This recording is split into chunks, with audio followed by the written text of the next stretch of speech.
Hello, Junior Rangers! Hope you're enjoying learning about the tide pools this week.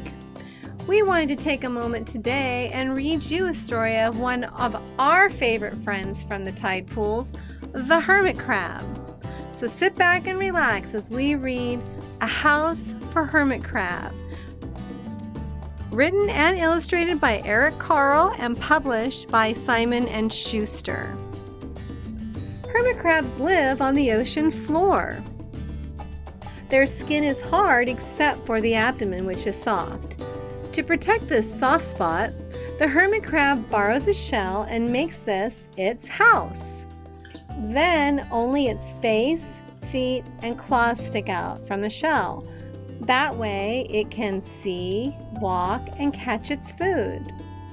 When a hermit crab is threatened, it withdraws into its shell until the danger has passed. A House for Hermit Crab.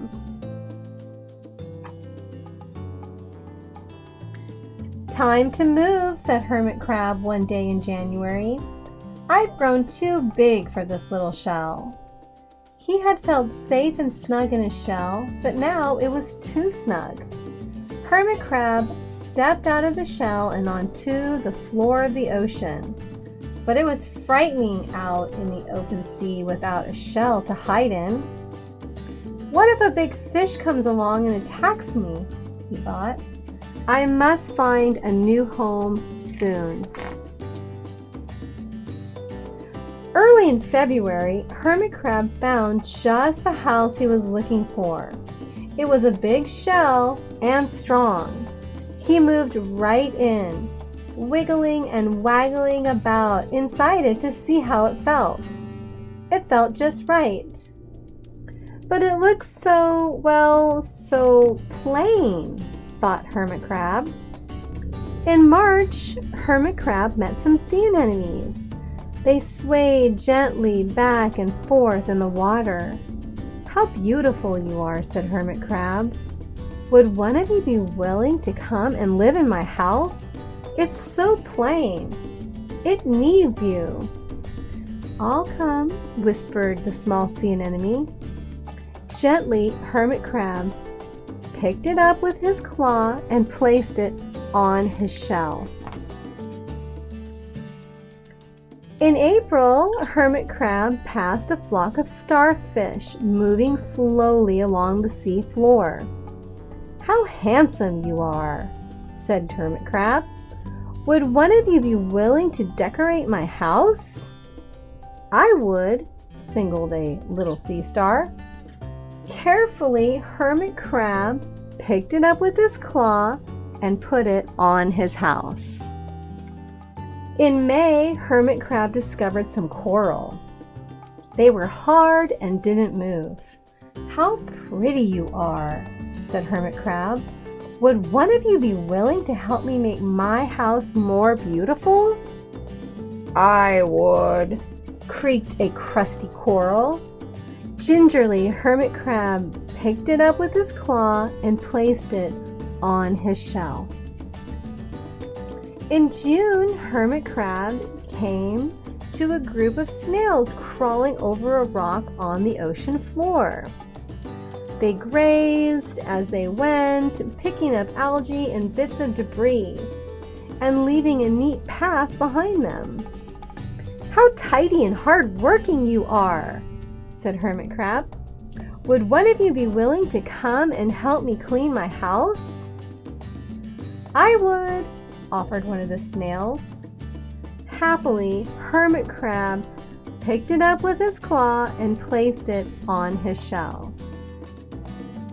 In June, Hermit Crab came upon several sea urchins.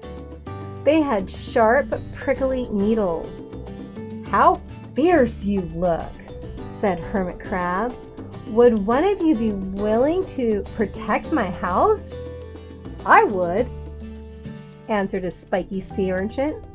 Carefully, Hermit Crab picked it up with his claw and placed it near his shell. In August, Hermit Crab and his friends wandered into a forest of seaweed. "It's so dark in here," thought Hermit Crab. How dim it is, murmured the sea anemone. How gloomy it is, whispered the starfish. How murky it is, complained the coral. I can't see, said the snail. It's like nighttime, cried the sea urchin. In September, Hermit Crab spotted a school of lanternfish darting through the water. How bright you are, said Hermit Crab. Would one of you be willing to light up our house? I would, replied one lanternfish, and it swam over near the shell. In October, Hermit Crab approached a pile of smooth pebbles. How sturdy you are, said Hermit Crab. Would you mind if I rearrange you? Not at all, answered the pebbles. Hermit Crab picked them up one by one with his claw and built a wall around his shell. Now my house is perfect, cheered Hermit Crab.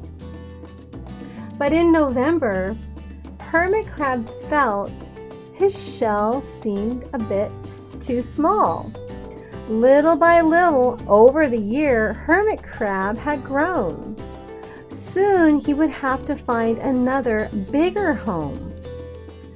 But he had come to love his friends, the sea anemone, the starfish, the coral, the sea urchin, the snail, the lanternfish, and even the smooth pebbles. They have been so good to me, thought Hermit Crab. They are like a family. How can I ever leave them? In December, a smaller hermit crab passed by. I have outgrown my shell, she said. Would you know of a place for me? I have outgrown my house too, answered Hermit Crab. I must move on. You are welcome to live here, but you must promise to be good to my friends. I promise, said the little crab. The following January, Hermit Crab stepped out and the little crab moved in. Couldn't stay in that little shell forever, said Hermit Crab as he waved goodbye. The ocean floor looked whiter than he had remembered, but Hermit Crab wasn't afraid. Soon he spied the perfect house, a big empty shell. It looked, well, a little plain, but sponges, he thought, barnacles, clownfish, sand dollars, electric eels. Oh, there were so many possibilities. I can't wait to get started. Bye, Hermit Crab. Hope you love your new house. Thank you, Junior Rangers, for joining us today as we read A House for Hermit Crabs. We hope to see you soon. Bye.